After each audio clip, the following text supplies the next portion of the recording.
Hey guys, Google just released Gemini CLI, which is their direct competitor to Claude Code. And the craziest part is not only is the new Gemini CLI tool insanely powerful, Google is basically giving it away to all of us completely for free. And in today's video, I'm gonna break down everything you need to know about Gemini CLI. So we're gonna cover what makes it so special, how to set it up, and then finally, we're gonna put it to the test on a few different code examples so that you can see firsthand, should you use this tool, should you not? So without further ado, let's go ahead and dive in and cover this new amazing tool. All right, so let's break down the major news that Google just released when they were announcing Gemini CLI, which is their open source AI agent for your terminal. So first things first, Gemini CLI is a command line interface tool, which means you're going to be using it strictly inside of your terminal. And if you have seen it announced so far, 99% of the time when people are showcasing this tool,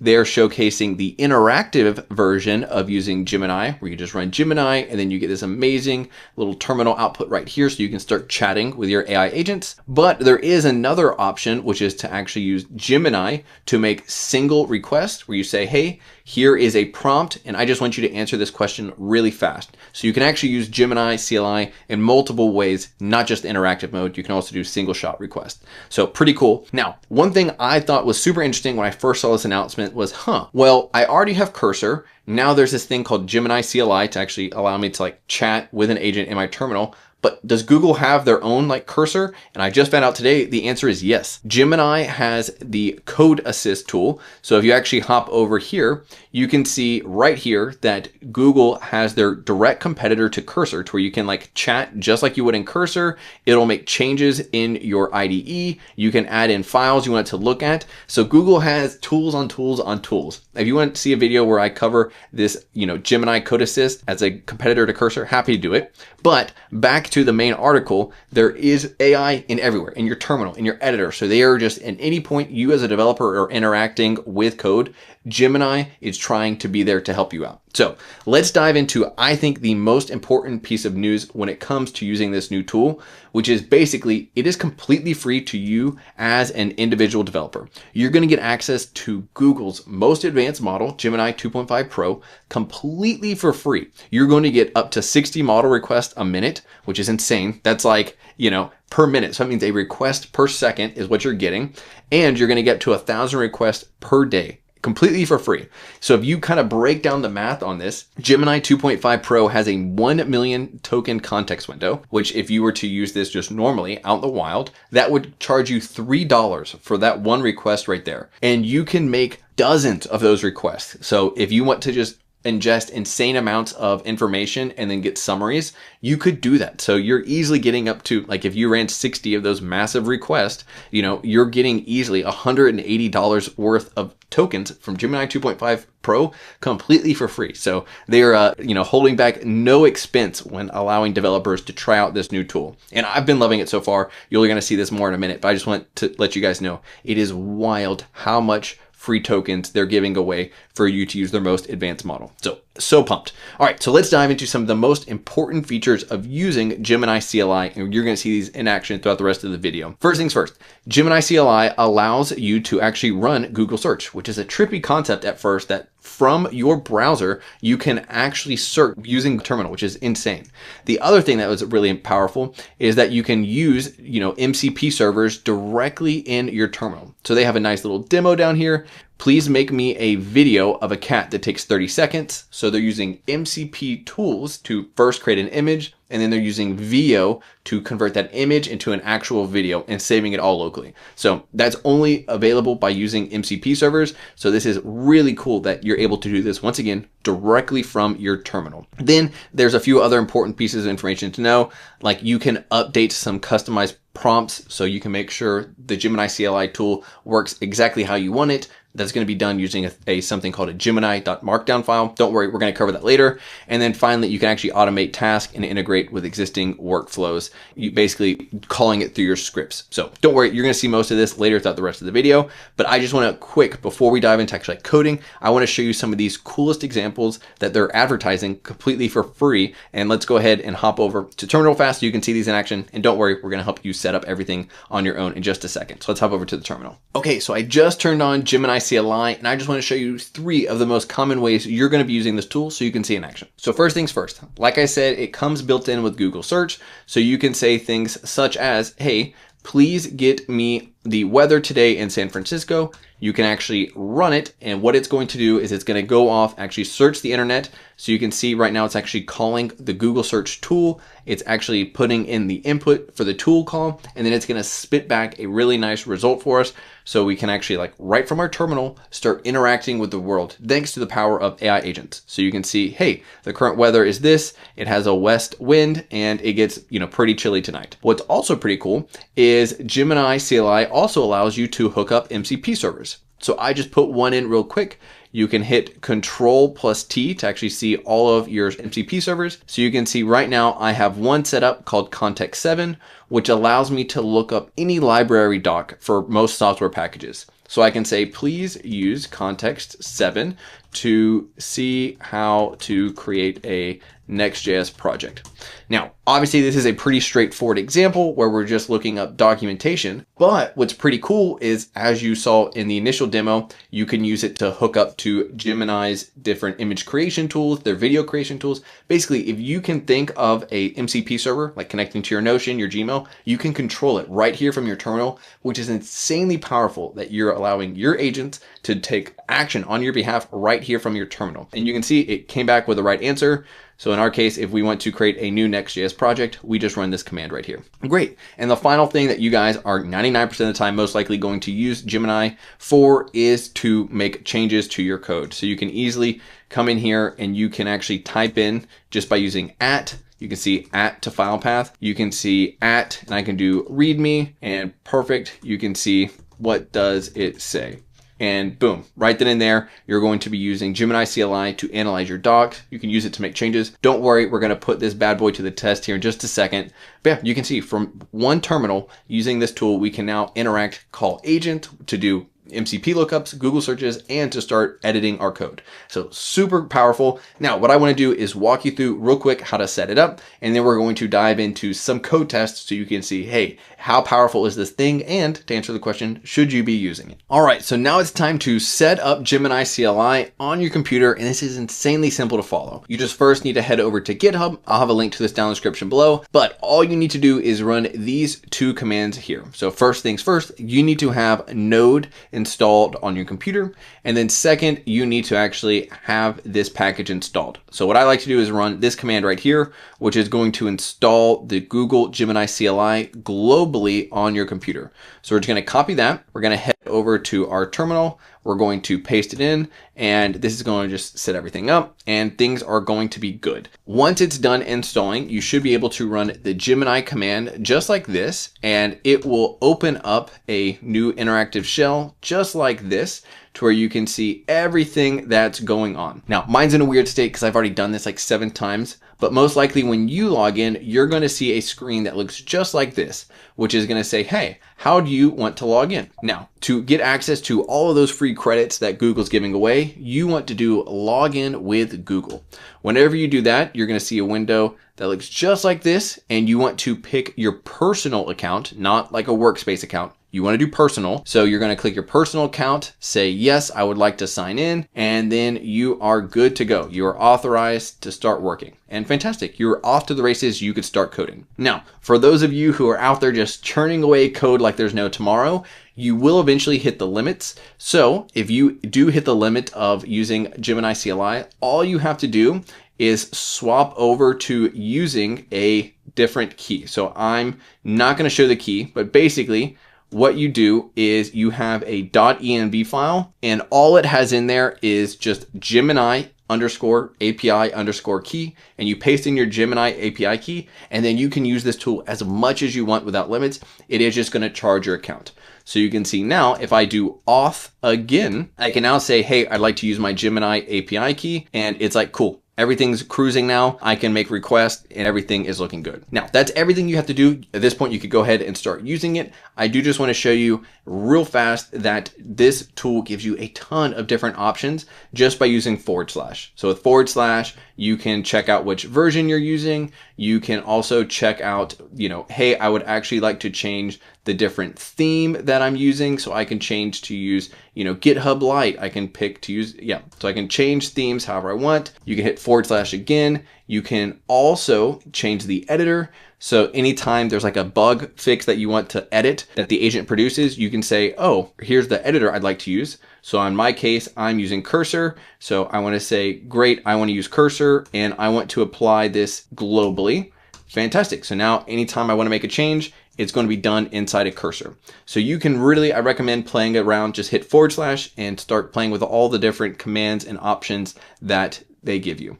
And then finally, you can say tools, and this will list out all the different tools that Gemini gives you access to. And there's a ton. You can basically search the web, read folders, search files, and do Google search. So yeah, there's a ton that comes right out of the box. And don't worry, you can always add more MCP servers. Show you how to do that later on at the end. All right, so now that we have all the basics covered, that we have it set up running our computer, let's hop over to the code portion. So pumped to show you this in action. We're gonna first do a simple code fix. Then we're going to do a more of a medium, like big task. And then finally, we're gonna try and spin up a new project completely from scratch just to see how Gemini can handle it all. And so you can see for yourself, is this something you want to start adding to your developer workflow or not? So that's exactly what we're gonna test now. So let's hop over to making our first code change with Gemini CLI. Okay, so it's time to dive into our first code example using Gemini CLI to see if it can handle real world coding tasks. And this is going to be the simple example just so we can see how powerful this tool is.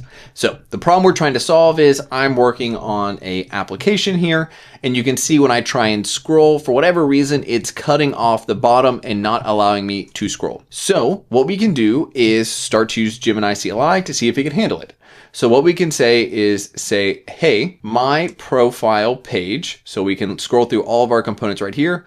I can say, it looks like something is wrong with scrolling and it won't let me see the bottom of the page. So this is, as you can see, probably one of the most straightforward, simple requests. This is probably some sort of styling issue, but we're going to see if Gemini 2.5 Pro can handle these types of issues inside of Gemini CLI. So you can see right out the gate, it's going to investigate the issue to see if something's going wrong. Then you can see it's starting to ask, I think I have found the issue. Now, how would you like me to incorporate this change? So there's allow once, allow always, and modify with an external editor. I want to show you the modify with an external editor real fast, just so you can see it in action. So I'm going to show it right here. And now you can see right out the gate, we're going to make this a little bit bigger. So you can see, oh, so here is my current code for this. And you can see here is my updated code for this. And you can see it's just a simple change right here to allow for overflow. So basically, hey, or can it go outside of the bounds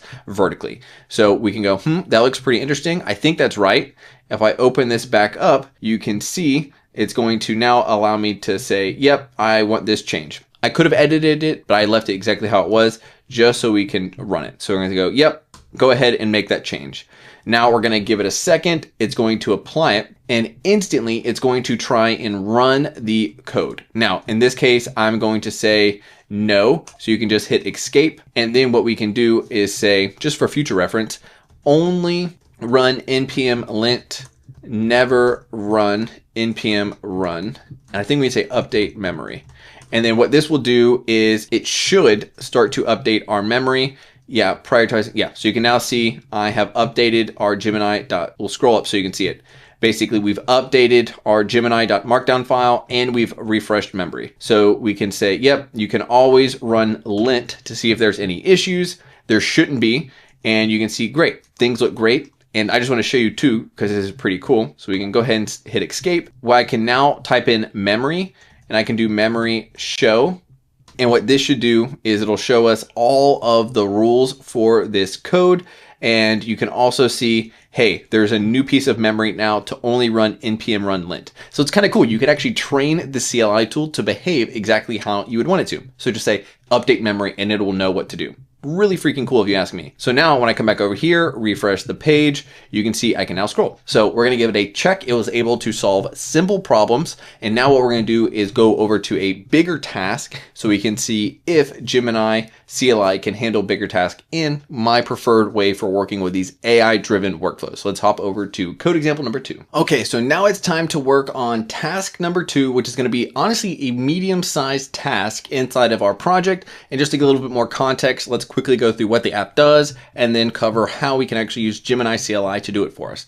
So long story short, this is a template that I'm working on for a project for you guys called ShipKit, to where you can easily crank out AI projects. So there's just a bunch of templates of like real world AI applications. So this is one of the templates that I was working on for you guys.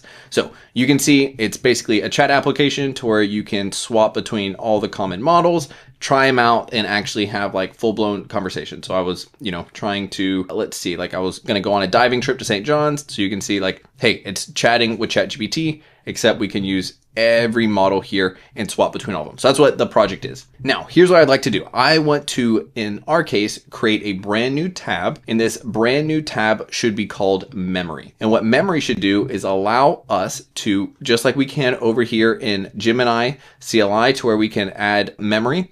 That's exactly what it should do over here. We should be able to create new memories that will automatically be included in all of our chats, just to give it more context. So here's how we can do this. So first things first, I'm going to take a screenshot. From there, I'm going to paste this in our images folder. And now what's pretty cool is I can actually start using the Gemini CLI tool. I can start to interact with it. So let's actually run clear really fast. So we'll run clear. Cool. Things are ready for us to start working. And here's what I'd like to do. In the age of AI, I like to do AI-driven task development. So as you can see, as I've been working on this project, for every single major feature, I pretty much just come in here and create a brand new task. So you can see for every major task, I don't do the coding. I let AI do the coding for me. And in order to get like really high resolution tasks just like this, there are templates. So you can see I have a task template to where basically it gives really good instructions on how to create projects, what's the goal, tech stack, so forth and so forth. But we can take this a step further, because when you're working with Gemini CLI, you'll create a Gemini markdown file, which will basically just be like one master source of truth, which talks about everything inside of your project to help give Gemini more context about what it's working on, so that when it's making changes, it knows what to do. So this is where you'll continually add in more and more information about your project. Every time it makes a mistake, you'll come down here and just add like, important, and then basically add new rules of like, hey, don't do this, keep this in mind. But yeah, so this is where you're going to keep up with everything inside of your project. So let's see how we can use all of these together. So what we're going to do is say, please, let's do this. We're going to say, let's click down here, please use. And now what we can do is start to add in documents. So you can see we added in a new screenshot. So that's our screenshot that we just took of this section over here. And now what I can say, and we're also going to use task template. Great. And then now this is where we can actually start coding and telling it exactly what we want. So what we're going to do is this. Can you please help me add a new piece of functionality to my project? Specifically, what I want to do is add in a new memory tab. And what this memory tab should do is it should be a CRUD table where I can add in new text memories. These text memories need to get included as context for all messages with the AI. So inside of the API/chat, we need to update so that every request pulls all context, meaning all memories, adds it to context to each message, so that when the AI is generating a response, it knows more about me, what I want, and will generate better results. Please let me know if you have any questions before implementing this feature, because ideally we're going to update the sidebar to include memory. We're going to have a new memory page, and that memory page is going to have a table to where I can click new and add a text memory. I should also be able to edit and delete previous memories. Please let me review the plan before you start implementing the code. All right, cool. So we're gonna let this one run for a minute because as you can see, we just gave it a ton of information. But this is how in the age of AI, this is exactly how you start to, work at scale and implement features at lightning speed. So you can see what it has done so far is it's come up with a multi-stage phased approach to actually implement this. And you can see it's actually like, yeah, we'll make a memories table. From there, we'll make a memories page, and then we'll update the chat API. The only thing I think it missed is the fact that it needs to update our actual schema. Let's close this out real fast so you can see. I just want to show you guys this in action. So, because I think this is insanely powerful, but you can see we do have a schema over here. So for each model type in our database, so everything for messages, we have a new table for it. So we can actually just come back in here and say, that looks great. The only thing that you're missing is a phase 0, which is where you will update our schema to include a new memory table. But that's the only thing that's missing. I love everything else that you're doing. So please update the phases and then go off and generate that task document. All right, so it should have done it. I'm gonna go ahead and enter. And then fantastic, it took in my advice. Now it's going to take in basically that piece of feedback. It's going to say, yep, I need to update your schema. I'm now going to update the phases. Once it has updated the phases, it should create a new document for us to proceed. So you can see now it's going to look at the task template to fully understand like, okay, cool, I know what to do. I'm going to create the memories. And now it's just going to take a second to generate everything. So we're going to let it run. And then once it's ready, I will let you guys know and we'll go from there. So it's actually running real fast and I just want to show you how you can interrupt it. So you can press escape at any moment and it will actually cancel the request and we can come back in here and adjust our terminal tool using and basically give it feedback along the way. So we can say, hey, you didn't follow the proper instructions. You were supposed to create a document first in the AI docs folder using the task template. So please create that plan first so I can fully review it and then we're going to implement it phase by phase. Okay, so now you can actually see in real time, it's going to hopefully generate a new document for us right here because it accidentally went off and started creating new files. Like it did not let me review it. So it kind of jumped the gun, but hey, it's trying to crank out code. So that's, go it for trying to be super proactive on us. So we're going to let it run and ideally it should create a super long task document just like this, which contains a ton of context, but it's going to be our source of truth as we have the model generate everything for us.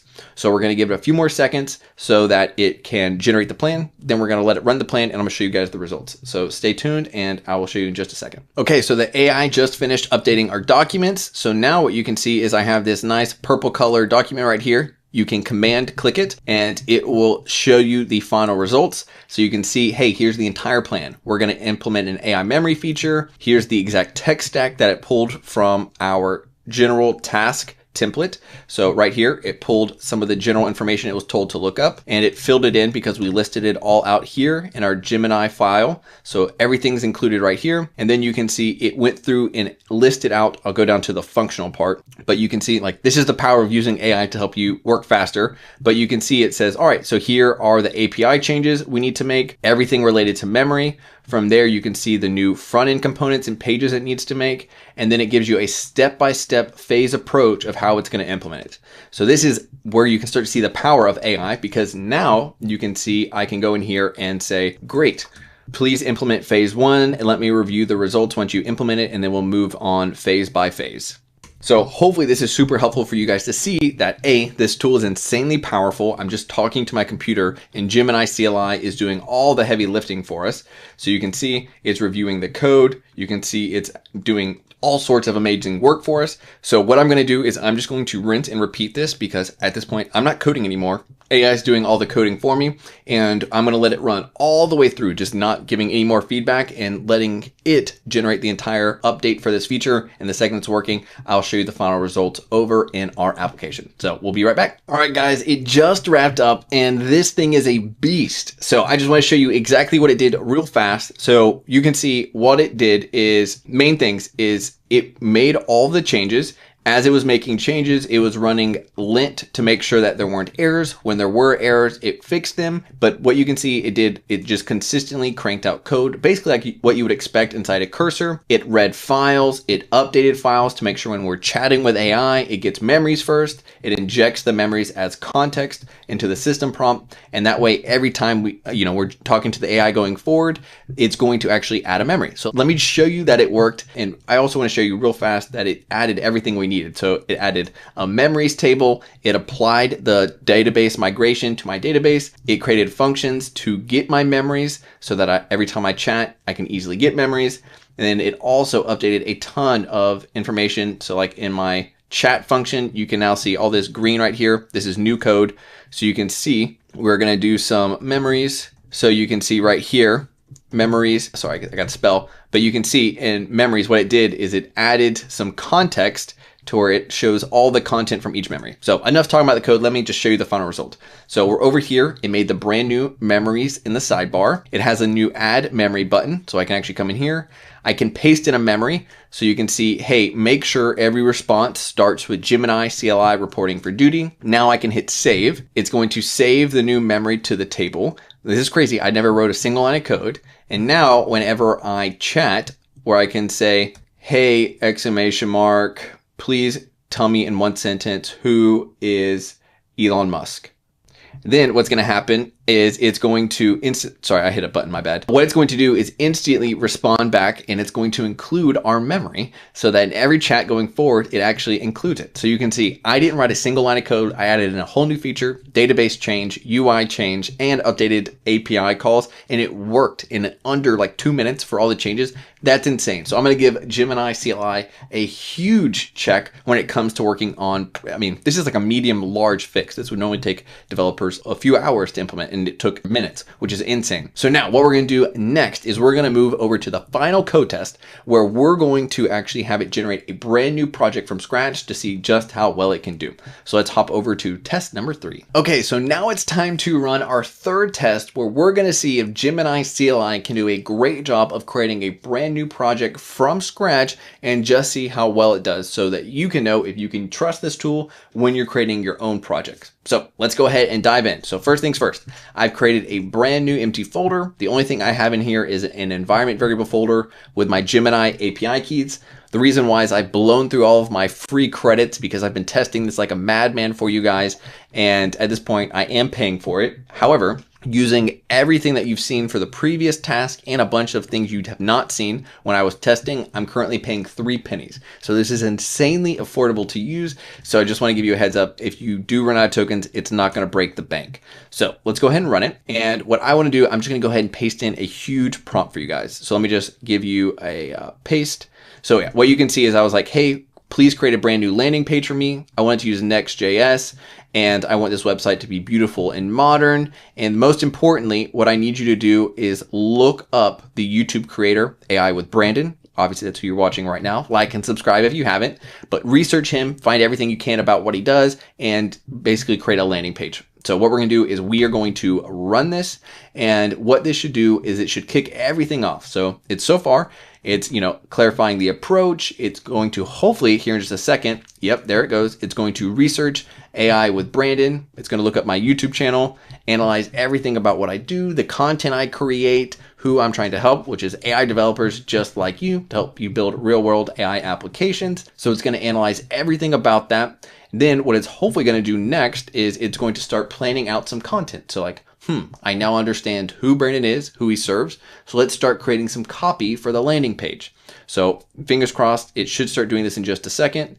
Oh my gosh, it is crushing it. It's doing a great job. So yeah, this is all around looking fantastic. So what I want to do is say proceed. And this should start to create the Next.js project with everything that you see right here, which is a nice hero section, about section, what you'll learn, some featured videos. So all around it does a great job. So we're just going to say proceed. Now it should start creating the project. It's going to start planning it all out. I'm going to create a Next.js project.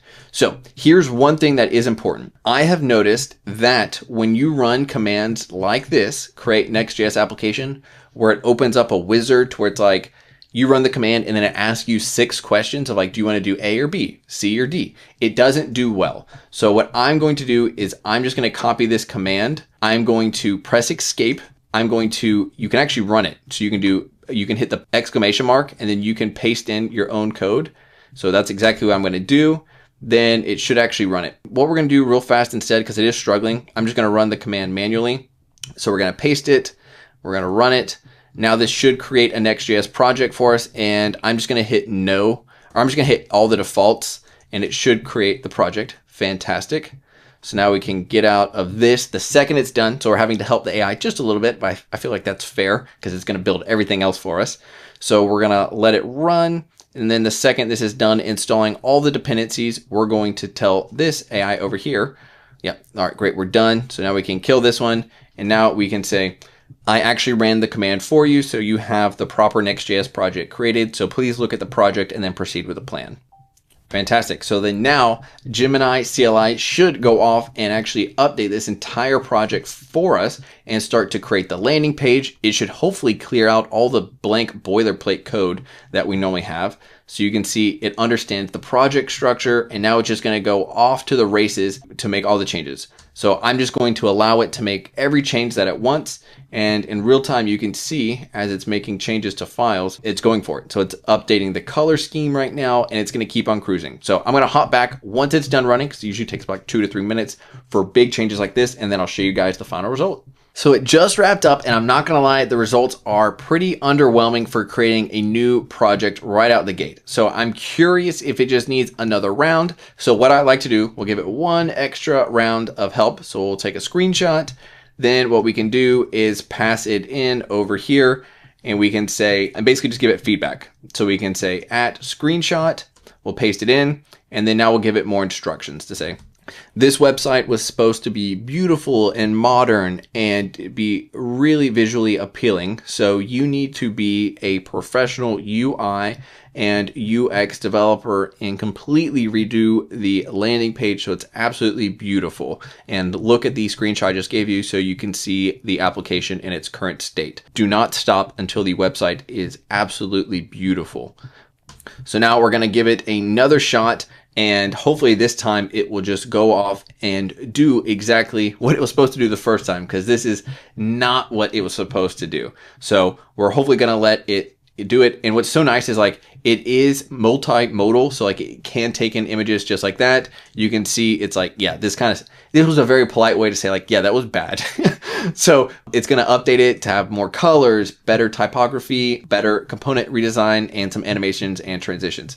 So we're going to give it a second, because now it's actually updating the global CSS to have like more colors, be much more visually appealing. So we're just going to give it one more attempt so we can hopefully see that it can actually create beautiful websites. And hey, this is just the hard part about working with AI, is it's having to assume things and build it at the same time. So it probably was just trying to do too much at the same time. So we're going to give it a break and we'll come right back.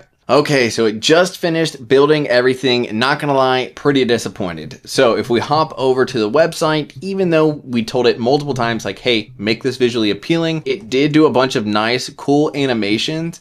But however, it's just really like, this is not like, I was expecting like the lovable version of like a beautiful landing page. And for whatever reason, it just kind of, doing a bunch of animations, but not following like, making it look super, super nice and a UI. So hey, maybe just the issue is I'm not giving it enough prompting of like, hey, here's an example UI that you should go off of. However, when working with like a Lovable or a Firebase Studio, this feature always dominates. So I had super high hopes for creating brand new Next.js projects that were super visually appealing, but for whatever reason, it seems like it just can't do it. And maybe I just should have given a better version of like a Gemini.md file. But I know a lot of you are just going to want to come in here and say, make a new project and just expect it to just crush it like I did. And it wasn't doing it. So all around, a little disappointed with hard test number 3, where we created a brand new project from scratch. So I'm going to give this one a fail. However, as you did see in the previous project where we had a ton of existing code where it could look through and understand what it needed to do. Basically, what the main takeaway I'm trying to say is Gemini CLI thrives with context. and I feel like without context, it's struggling. So I think if my recommendation to you guys when you're working on this on your own, it would be to use Gemini CLI on your existing projects to add in new features and to add small changes. This is an amazing tool for that. I would not recommend it right now for creating brand new projects. And hey, if you have any ideas or suggestions on what I did wrong in this example, I'd love to hear it and try it again. But for right now, it's just not doing what I thought it would. But that's a wrap for this video, guys. I hope you enjoyed seeing Gemini CLI in action. You were able to set up in this tutorial, learn how to set up your project, and you were able to see just how powerful this tool is. And you were able to see that, hey, you could do pretty much all this completely for free. And if you have to go over the limit, it costs a few pennies to implement some amazing features. So all around, I had a ton of fun using this. I can't wait to hear what you guys think of using this project as well. And I can't wait to see you guys in the next video. I have a ton of other AI related content right here on this channel. Everything from agent development kit, LangChain, Crew AI, Next.js. I have it all right here. And I definitely recommend checking out those videos and whichever video is popping up right now on the screen. But until the next time, can't wait to see you guys. Hope you have a great night. Talk to you soon. Bye.